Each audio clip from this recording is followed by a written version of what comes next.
রাদিয়াল্লাহু আনহু যে তিনি 2 রাকাত নামাজ না পড়ে বসেছিলেন।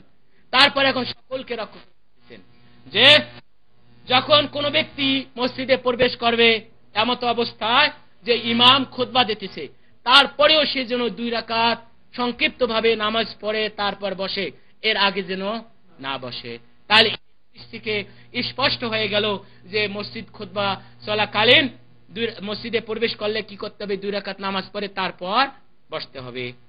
এবং বিভিন্ন আলেম ওলামা বা যারা বলেন যে তারা হাদিস পেশ করেন যে ইজা সাউদাল খতিবু মিম্বার ফালা সালাতা ওয়ালা কালামা, যখন মেম্বার খতিব যখন মেম্বারে দাঁড়াবে তখন আর কোনো কথা এবং নামাজ নাই। এই হাদিস হচ্ছে মুহাদ্দিসগণ বলেছেন এই হাদিস কি মওযু এবং দুর্বল, এই হাদিসের উপর আমল করা যাবে না। কারণ বুখারী এবং মুসলিম শরীফের হাদিস যে রাসূলুল্লাহ সাল্লাল্লাহু আলাইহি ওয়াসাল্লাম নিজেই এক সাহাবীকে দাঁড় করিয়ে তারপর কি করেছেন, নামাজ পড়িয়েছেন। অতএব এই জয়ীফ এবং মওযু হাদিস পেশ করে যারা ফতোয়া দিচ্ছে যে খুতবা শোনা হচ্ছে কি ওয়াজিব আর এটা হচ্ছে সুন্নত, অতএব খুতবা শুনতে হবে, এই সুন্নত এটা পড়া যাবে না, তাদের এই মন্তব্য ভুল। কারণ রাসূলুল্লাহ সাল্লাল্লাহু আলাইহি ওয়াসাল্লাম তিনি খুতবা শুনতে বলেছেন আর তিনি এই নামাজ পড়তে বলেছেন।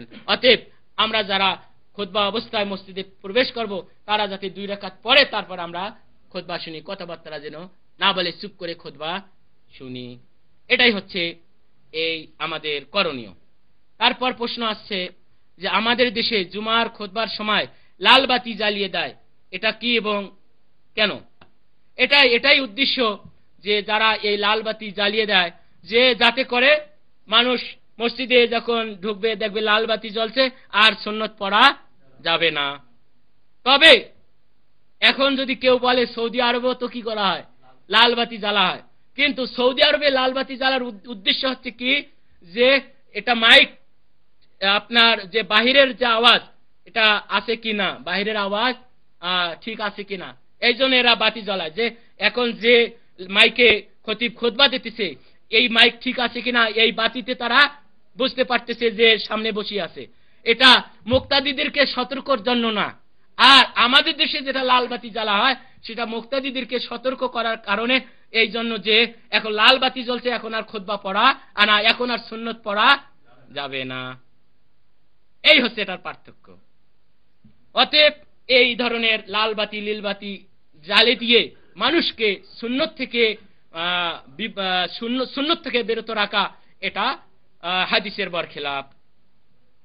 এরপর আরেকটি প্রশ্ন আসছে যে জুমার খুতবা কি শুধু আরবি ভাষায় দিতে হবে না অন্য কোনো ভাষায় দিলে চলবে? জুমার খুতবা আমি আগেও বলেছি যে জুমার খুতবার উদ্দেশ্য হচ্ছে কি মানুষকে তালিম দেওয়া, মানুষকে শিক্ষা দেওয়া, মানুষকে বুঝানো।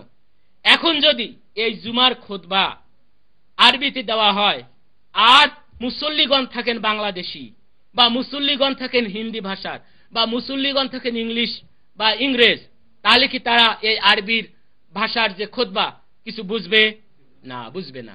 অতএব এই খুতবার উদ্দেশ্য কি হবে না, পালন হবে না।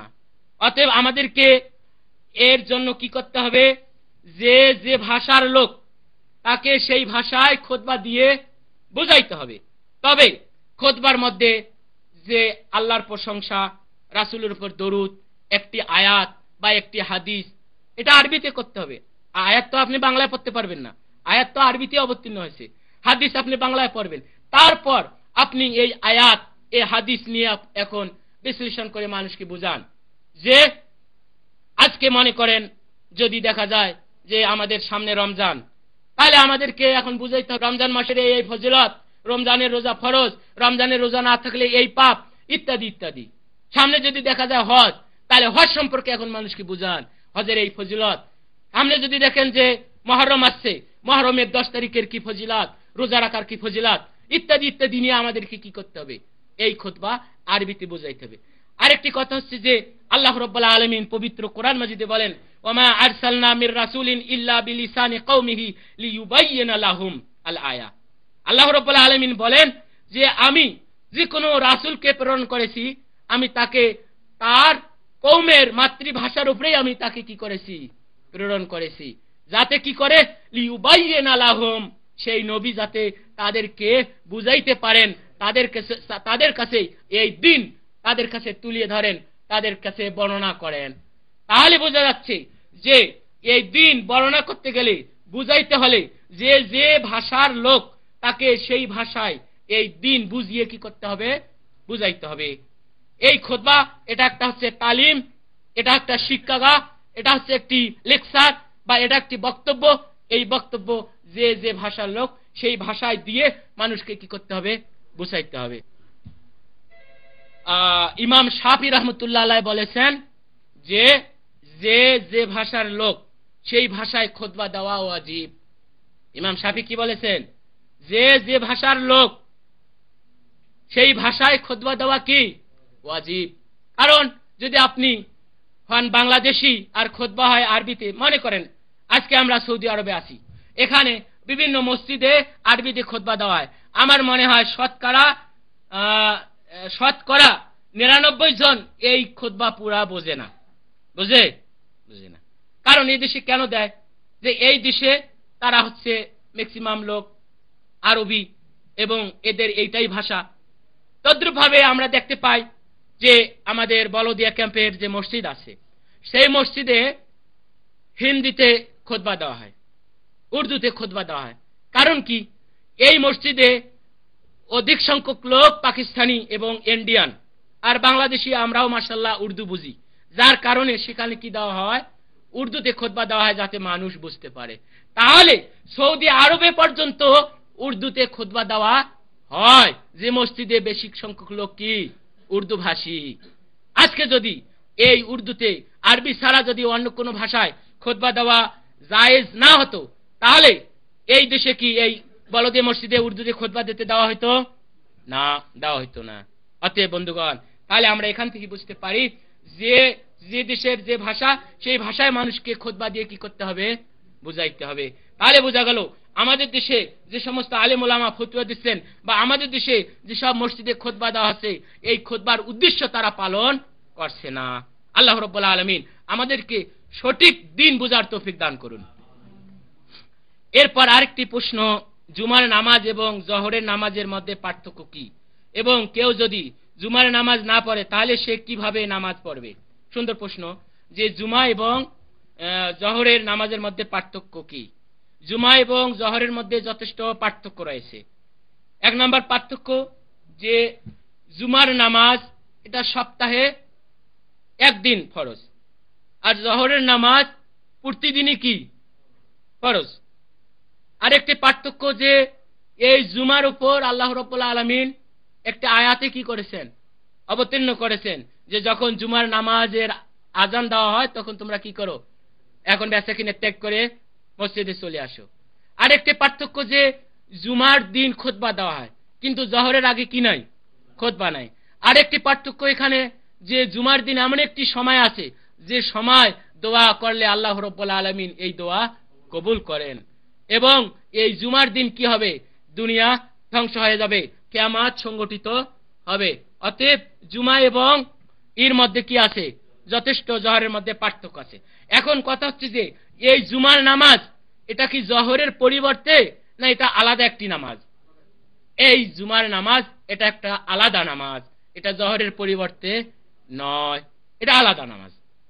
এবং এটা আমাদের এমনও কি এটা কসর না, আমরা যে 2 রাকাত পড়ি এটা কসর না, এটা 2 রাকাতেই কি করা হয়েছে, ফরজ করা হয়েছে।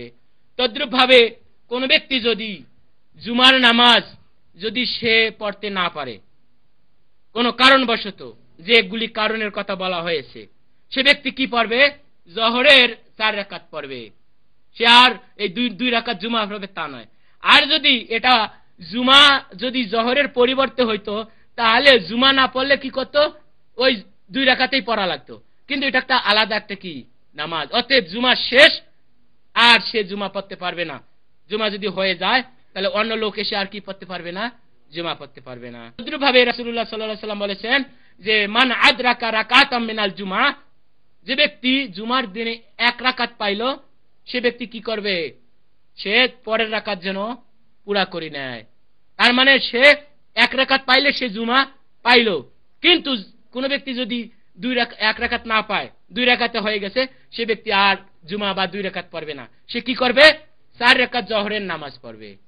এটাই হচ্ছে কি এই জুমা এবং জোহরের মধ্যে পার্থক্য।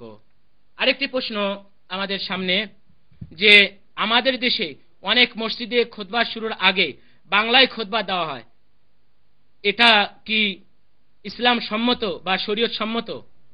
না, এটা শরীয়ত সম্মত নয়। আর এই প্রশ্ন করেছেন শাহাজউদ্দিন, কুমিল্লা মুরাদনগর হইতে। ভাই, এটা শরীয়ত সম্মত নয়। কেন শরীয়ত সম্মত নয়? যে রাসূলুল্লাহ সাল্লাল্লাহু আলাইহি ওয়াসাল্লাম এই জুমার খুতবা কয়টি দিয়েছেন? 2টি দিয়েছেন। আন ইবনে উমারা কানা নবী সাল্লাল্লাহু আলাইহি ওয়াসাল্লাম ইয়াখতুবু খুতবাতাইনি ওয়া হুয়া কায়িমুন ইয়াফসুলু বাইনাহুমা বিজুলুস, মুত্তাফাকুন আলাইহি। বুখারী এবং মুসলিম শরীফের হাদিস যে রাসূলুল্লাহ সাল্লাল্লাহু আলাইহি ওয়াসাল্লাম তিনি জুমার দিন 2টি খুতবা দিয়েছেন, এবং এই 2টি খুতবা যে দিয়েছেন দাঁড়িয়ে দিয়েছেন, আর এই 2টি খুতবার মাঝখানে বসেছিলেন। তাহলে যারা এই জুমার দিনে জুমার খুতবার আগে আবার আরেকটি খুতবা দেয়, তারা কয়েকটি বেদাত তারা চালু করেছে। 1 নাম্বার, যে রাসূলুল্লাহ সাল্লাল্লাহু আলাইহি ওয়াসাল্লাম